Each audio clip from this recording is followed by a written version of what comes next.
ലോകത്തിന് മുന്നിൽ American president Donald ട്രംപിന്റെ ഇരട്ടത്താപ്പും നുണകളും തുറന്നുകാട്ടി ഇറാൻ.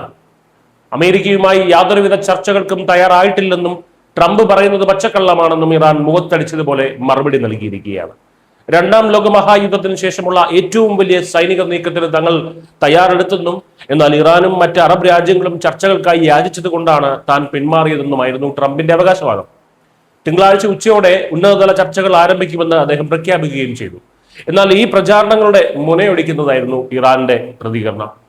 ഹോർമുസ് കടലിടുക്കിലെ സുരക്ഷയുമായി ബന്ധപ്പെട്ട് ഒമാന്റെ മധ്യസ്ഥതയിൽ മാത്രമാണ് നിലവിൽ ചർച്ച നടക്കുന്നതെന്നും അമേരിക്കയുമായി നേരിട്ടുള്ള യാതൊരു ചർച്ചകൾക്കും ഇല്ലെന്നും ഇറാൻ അസന്നിഗ്ധമായി വ്യക്തമാക്കി. വൻ ആക്രമണം നടത്തുമെന്ന് പ്രഖ്യാപിക്കുകയും പിന്നീട് നയതന്ത്രത്തിന് അവസരം നൽകുകയാണെന്ന് പറയുകയും ചെയ്യുന്ന ട്രംപിന്റെ ശൈലി വെറുമൊരു മനഃശാസ്ത്ര യുദ്ധമാണെന്ന് ഇറാൻ തിരിച്ചറിയുന്നു. സൗദി അറേബ്യയും UAE-യും അടക്കമുള്ള സഖ്യരാജ്യങ്ങൾ ഇടപെട്ടാണ് യുദ്ധത്തിൽ നിന്ന് പിന്മാറാൻ ട്രംപിനോട് ആവശ്യപ്പെട്ടത്. യുദ്ധഭീതിക്ക് താൽക്കാലിക ആശ്വാസം ഉണ്ടായതോടെ ആഗോള വിപണിയിൽ എണ്ണവിലയിൽ ഇടിവ് രേഖപ്പെടുത്തിയിട്ടുണ്ട്.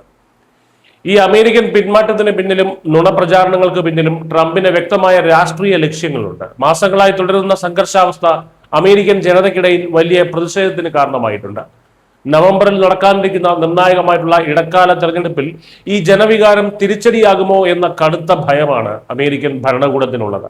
യുദ്ധം ചെയ്താൽ പരാജയപ്പെടുമെന്ന ഭയവും വെറുതെ പിന്മാറിയാൽ നാണം കെടുമെന്ന ആശങ്കയുമാണ് ട്രംപിനെ ഇത്തരം വ്യാജ അവകാശവാദങ്ങൾ ഉന്നയിക്കാൻ പ്രേരിപ്പിക്കുന്നത്. എന്നാൽ അമേരിക്കൻ സൈനിക ഭീഷണികളെ നേരിടാൻ തങ്ങൾ സജ്ജമാണെന്ന് ഇറാൻ പ്രഖ്യാപിക്കുമ്പോൾ ചോദ്യം ചെയ്യപ്പെടുന്നത് അമേരിക്കൻ സാമ്രാജ്യത്തിന്റെ പൊള്ളയായിട്ടുള്ള ആധിപത്യമാണ്. Mister system